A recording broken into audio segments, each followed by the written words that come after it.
আসসালামু আলাইকুম, শুভ সকাল। সবাই কেমন আছেন? আশা করি আল্লাহর রহমতে আপনারা সবাই ভালো আছেন।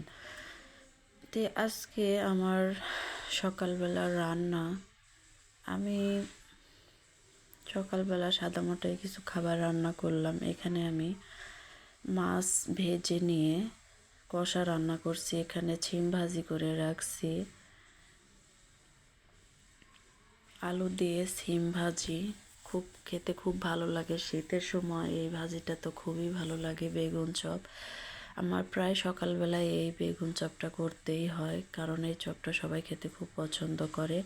আর এই যে যে মাছটা রান্না করা দেখালাম, এই হলো আজকে আমার মাছ কষা তো রান্না। এই হলো আজকের আমার রান্না। তো সবাইকে ধন্যবাদ, সবাই ভালো থাকবেন।